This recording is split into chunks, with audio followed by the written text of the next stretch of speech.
As you can see, I'm in a wood, and anybody that's tried it will know that woodland photography is hard. So, how do I go about woodland photography? What are the tips and tricks that I would share with you that enable me to capture the essence of any wood that I go to? Let's go and explore.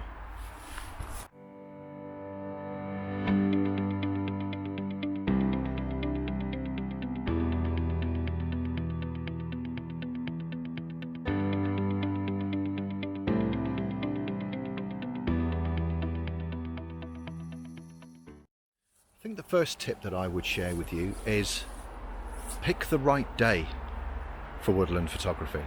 So today it's overcast, flat, not particularly very inspiring, but from a woodland point of view it's lovely and flat. There's no harsh shadows, there's no bright highlights. I'm not fighting bits of sunlight. I'm not fighting wet leaves, creating these little spots in my scene.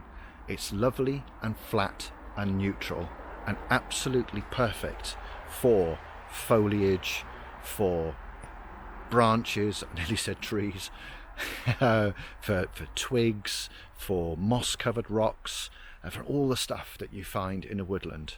So that would be tip number one, I guess. Pick the right day to go into a woodland.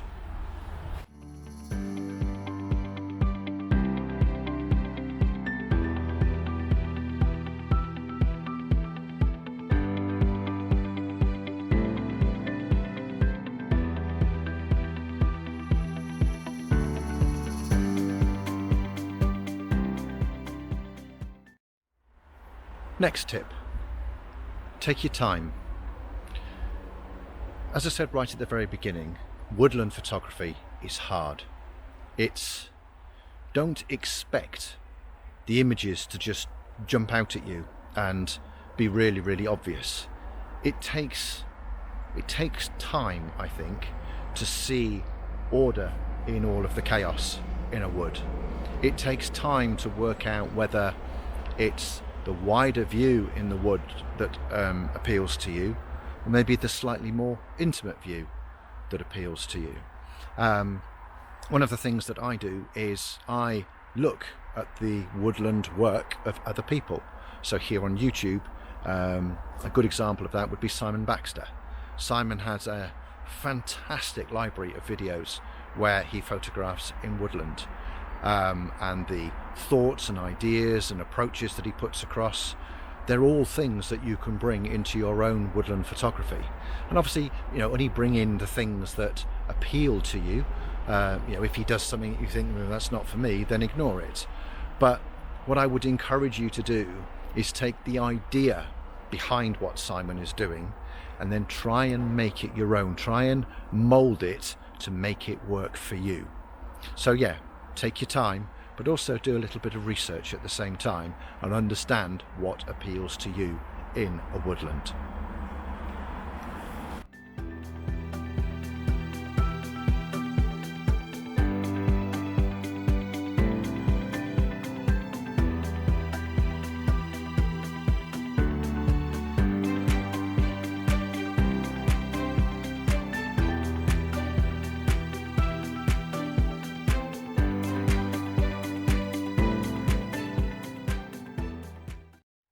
My next tip is the really hard one, and that is to search for order in the chaos.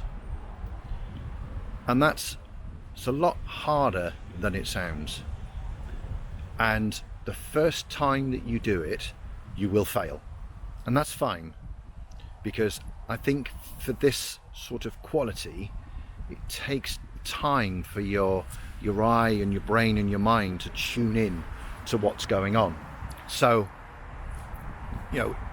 it's one of those things where you'll see a scene, you'll see a collection of leaves, a collection of branches, a collection of trees, call it what you will. You'll set your camera up all excited, you'll switch your camera on, you'll look through the viewfinder, and you just you just won't be able to make it work. It just won't hang together. There'll be a distraction, or too many tree trunks, or the tree trunks will be too dark, or there'll be a bright patch of sky, or there'll be something that interferes with whatever it is that you're trying to say. That's fine. Somebody said to me years ago, there's no point chasing images that just aren't there. I think if you get yourself into that situation, switch the camera off, pack it away, move on, and go and look for something else and try again. The images will come as long as you don't become despondent and give up at the first hurdle. I'm just going to show you a composition that I found here with some of the compositional choices that I've made in order to make it work. Okay, so here we go. It's going to be an interesting exercise trying to keep it pointing at the screen whilst I'm talking to you, but we'll give it a go. So that's my composition. Just to come out a little bit, that's my scene. So it's that tree in the distance there that I've focused in on. And my aim is to try and fill that frame with that vibrant orange colour. Now, my first challenge was frame size. I just changed the frame size back to native. That's what I started with. And if I move the camera up,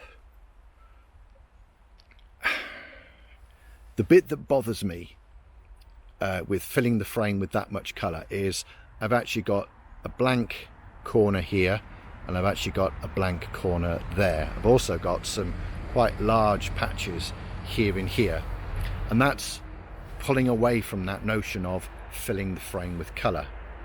So what I did was change the frame to 16 by 9 and then moved it down. Maybe even in software I'd go just a little bit harder, a little bit harsher, and make it look even thinner. But so I would take probably a little bit off there just to make that less distracting in my final frame.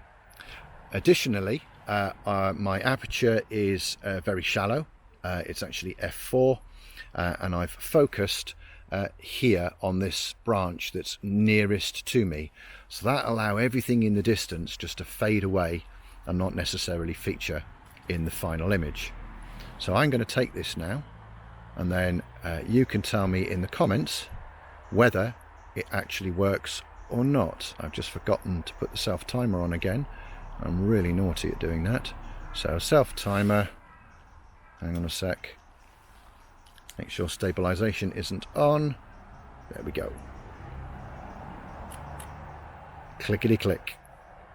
And if I just review the image very quickly and display the histogram, bang in the middle. Lovely. So, order in the chaos. Don't give up at the first hurdle though.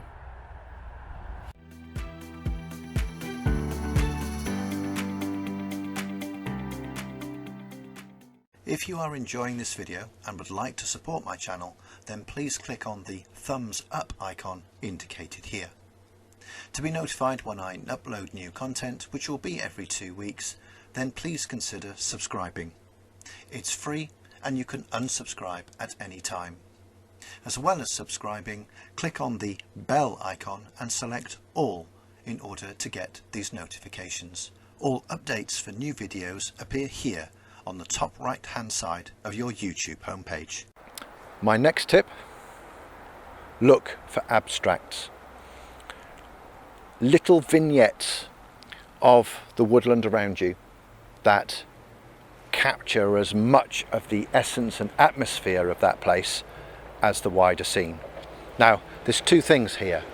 The first one is you need to have taken the time to absorb what's going around within you in order for you to do that effectively. So you need to understand what that woodland is saying to you and what it means to you in order for those vignettes to work. The second element is that you need to have tuned your eye into finding order. Just capturing a small vignette on its own doesn't work. The frame needs to be balanced. There needs to be a direction, potentially even a leading line in whatever it is that you're capturing in order for it to really work. The scene that I've got here is a branch that's hanging down. I'm just going to show it to you on the back of the camera very quickly so you can see what it is that I'm referring to.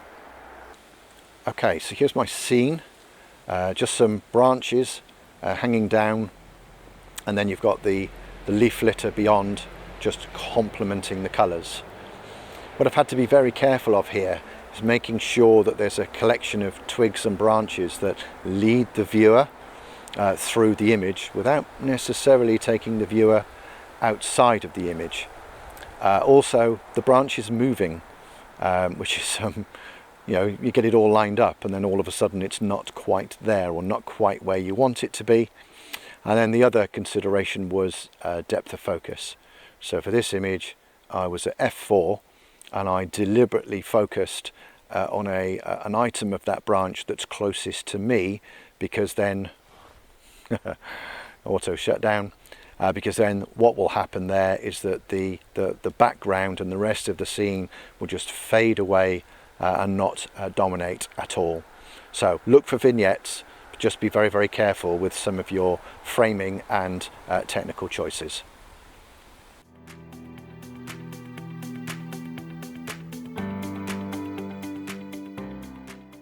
My last and very final tip would be, don't be afraid to pump up your ISO.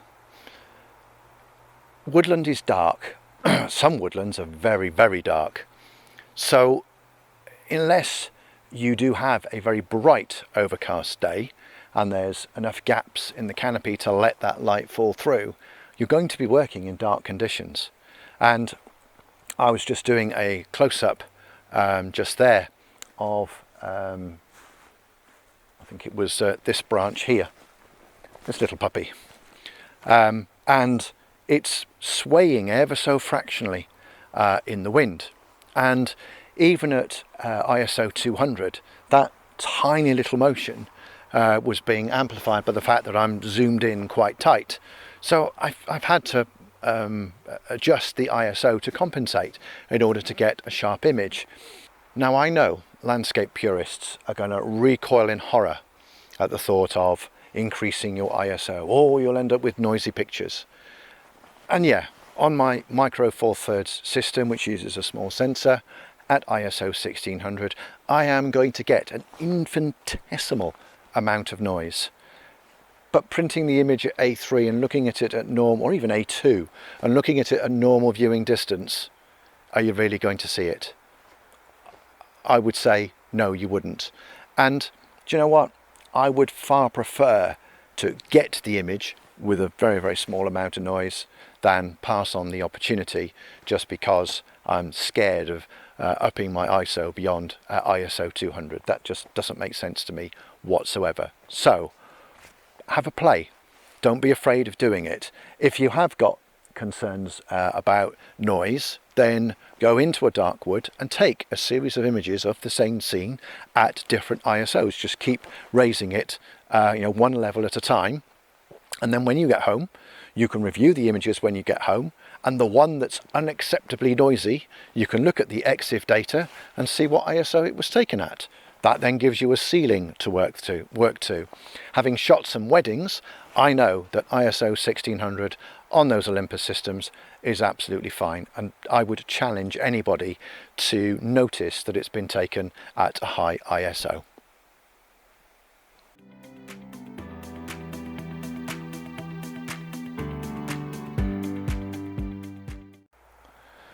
I have absolutely no idea how many tips I went through just there.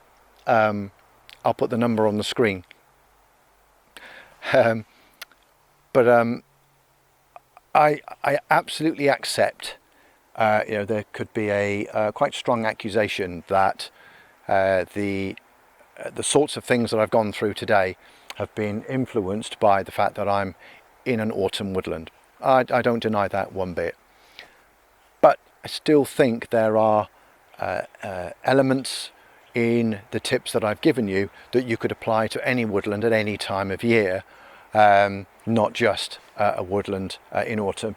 Just bear that in mind, that I am in an autumn woodland, and I may well have been influenced by what's going on here today.